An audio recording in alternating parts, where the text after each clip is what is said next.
Ya, Assalamualaikum warahmatullahi wabarakatuh. Alhamdulillah pada pagi yang cerah ini kita dapat berkumpul lagi di kelas 9A ya.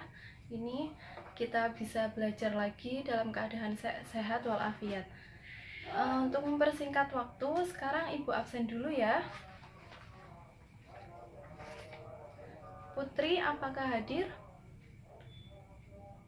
Ya, untuk mempersingkat waktu, apakah hari ini ada yang tidak masuk? Atau ada yang titip surat? Alhamdulillah hari ini semuanya masuk ya. Alhamdulillah kita hari ini tidak ada yang absen, berhalangan hadir. Di sini alhamdulillah sehat semua. Ya, untuk pertemuan yang kemarin kita membahas tentang bagaimana keutamaan sholat wajib dan keutamaan sholat sunnah.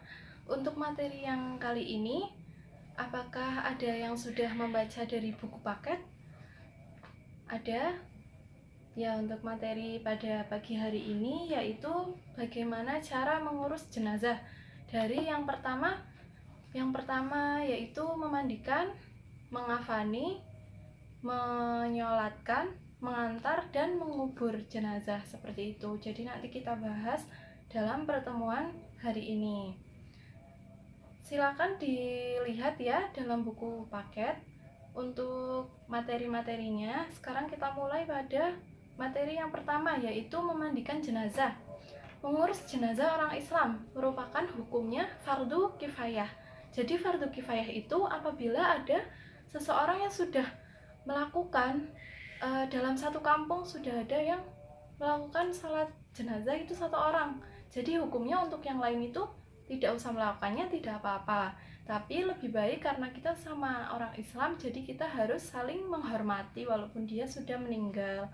Jadi walaupun orang itu tidak ada keluarganya, tidak ada saudaranya, tapi kita harus mempunyai rasa saling tolong menolong karena dia kan juga hidupnya juga bersama kita dalam satu kampung seperti itu ya. Jadi kita harus menghormati dia. Ya kita harus ikut mengurus jenazahnya, ikut menyolatinya, ikut memandikan seperti itu. Nah, ya, untuk keutamaan memandikan sholat jenazah itu yang diutamakan adalah orang terdekatnya. Jadi apabila yang meninggal itu orang tua, jadi yang wajib memandikan itu anak-anaknya atau orang tuanya. Misal perempuan itu bisa anak-anaknya yang perempuan seperti itu ya.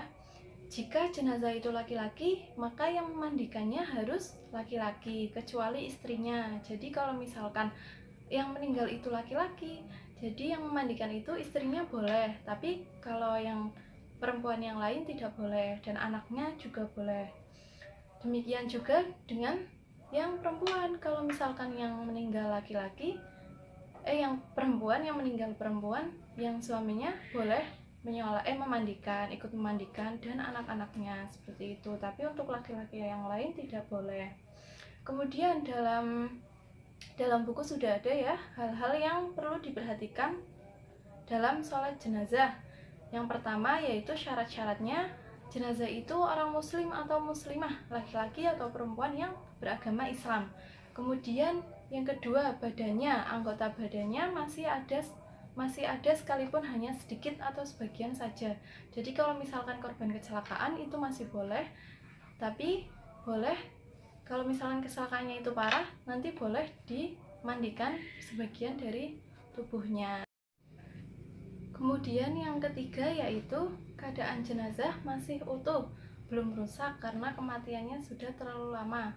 Jadi karena dia meninggalnya mungkin kecelakaan atau tenggelam atau seperti apa gitu ya, atau yang sudah lama meninggalnya seperti itu keadaannya masih utuh jenazahnya ya. Kemudian yang keempat yaitu jenazah itu bukan mati syahid dalam peperangan membela Islam. Jadi mati syahid yang zaman dahulu itu ya bersama dengan Rasulullah atau dengan sahabat-sahabat yang lain. Jadi apabila meninggalnya karena mati syahid itu tidak boleh dimandikan karena dalam sebuah hadis Nabi dijelaskan di situ yaitu apabila jenazah orang yang mati syahid itu tidak usah dimandikan, karena nanti darahnya itu di hari kiamat akan berbau wangi. Dalam hadis Nabi yang diriwayatkan oleh Imam Ahmad, itu disitu sudah dijelaskan di dalam itu ya, di dalam buku paket. Kemudian poin yang kedua yaitu mengafani jenazah. Mengafani jenazah adalah membungkus jenazah dengan kain kafan yang dibeli itu biasanya dibeli dengan harta yang ditinggalkan oleh si mayit atau si jenazah. Tapi apabila si mayit tidak meninggalkan harta, tidak meninggalkan uang sedikit pun, itu bisa ditanggungkan oleh yang menafkahi ketika dia masih hidup. Dalam hadis Rasulullah juga ada yang diriwayatkan oleh Muslim. Di situ dijelaskan yaitu bila mana seorang di antara kamu mengafani jenazah saudaranya sama muslim, hendaklah melakukannya dengan baik. Jadi apabila dalam tata cara mengafani itu harus dengan tata cara yang baik, ada aturan-aturannya seperti itu ya. Itu harus dilakukan dengan baik karena itu juga ada hadisnya. Kemudian poin yang ketiga yaitu menyolatkan jenazah. Salat jenazah adalah salat yang dikerjakan sebanyak 4 kali takbir. Jadi tidak ada ruku, tidak ada sujud, tidak ada duduk di antara dua sujud ya, nggak ada. Itu adanya hanya takbir sebanyak 4 kali dalam rangka mendoakan orang muslim yang sudah meninggal. Jenazah yang disalatkan adalah jenazah yang telah dimandikan dan dikafani. Tadi kan urutan yang pertama itu kan dimandikan, kemudian dikafani, kemudian setelah itu disalatkan. Nah, setelah sudah tiga ini, setelah sudah tadi dua yang ibu jelaskan itu, kemudian disalatkan. Dan hukum sholat jenazah ini juga sama seperti memandikan jenazah, hukumnya fardu kifayah. Jadi apabila sudah ada satu orang yang melakukan dalam satu kampung, itu orang yang lain tidak menanggung dosa. Tetapi apabila dalam satu daerah itu tidak ada yang melakukannya, maka satu daerah itu menanggung dosanya semuanya. Penjelasan tadi juga sesuai dengan hadis Rasulullah yang diriwayatkan oleh Imam Muslim dan Imam Bukhari, di mana dari Abu Hurairah radhiyallahu an, ia mengatakan bahwa Rasulullah Shallallahu alaihi wasallam pernah berkata, "Salatkanlah jenazah sahabatmu." Jadi itu adalah perintah Rasul yang sudah tadi dari Abu Hurairah ya, berkata bahwa Rasulullah bersabda, "Salatkanlah jenazah dari sahabatmu." Tetapi salat jenazah ini hukumnya fardu kifayah.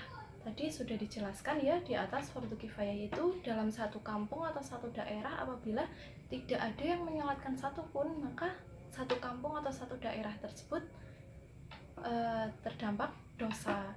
Tetapi apabila sudah ada satu orang yang melakukannya, maka tidak ada yang mendapat dosa seperti itu. Tetapi lebih baiknya kita sama-sama menghormati orang lain, gitu ya. Kemudian yang keempat yaitu mengantar jenazah. Mengantar jenazah, setelah disolatkan jenazah dibawa ke pemakaman. Posisi kepala jenazah di depan. Jadi saat mengantar itu dibawa di keranda itu, kepalanya berada di posisi depan. Mengantar jenazah tidak selalu harus di belakangnya, bahkan disunahkan di depannya untuk mengawal ya. Ya, untuk poin yang terakhir yaitu poin yang kelima, mengubur jenazah. Kewajiban selanjutnya ialah menguburkan jenazah. Adapun tata cara penguburannya itu yang pertama yaitu dibuatkan liang kubur yang sekurang-kurangnya kira-kira tidak tercium bau busuk si mayat tersebut dan tidak dapat dibongkar oleh binatang buas. Kemudian poin yang kedua yaitu setelah jenazah sampai dikubur, kemudian jenazah dimasukkan ke dalam liang kubur dan ditempatkan pada liang lahat dengan posisi miring ke kanan sehingga jenazah menghadap ke kiblat.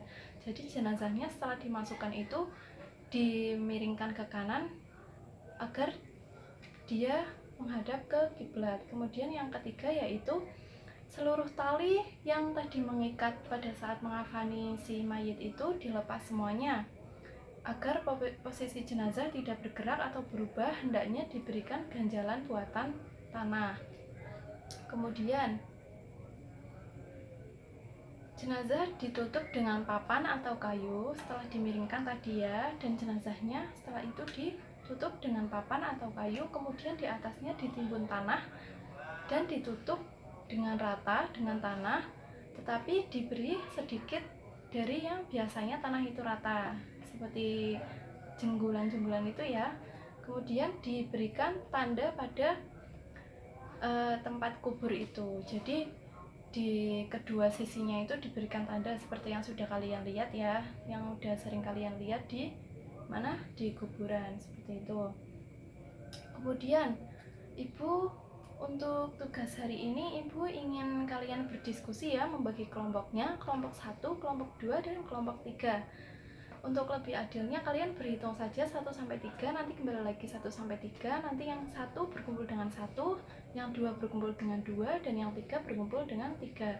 Seperti itu, nanti ibu berikan permasalahannya, kalian diskusikan.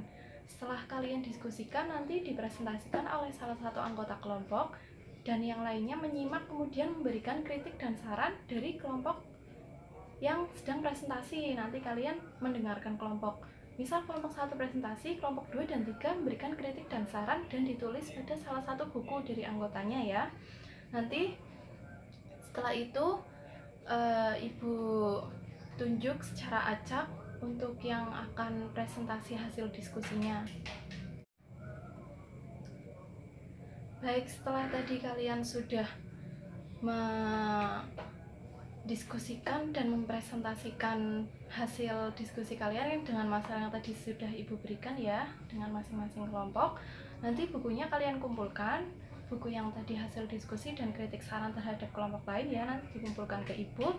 Kemudian untuk minggu depan ibu akan memberikan tugas praktek dengan praktek yang sudah tadi kita ajarkan ya, sudah tadi kita pelajari tata cara pengurusan jenazah. Yang pertama yaitu tadi memandikan, kemudian nanti kalian mengafani, yang ketiga menyolati, mengantar, dan mengubur. Nanti dengan tata cara yang sudah dijelaskan tadi sama ibu dan ada dalam buku ya, nanti kalian pelajari semuanya.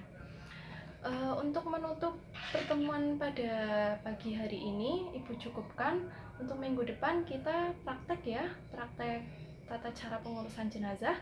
Jadi untuk minggu ini cukup sekian dari ibu. Apabila ada kurangnya ibu mohon maaf.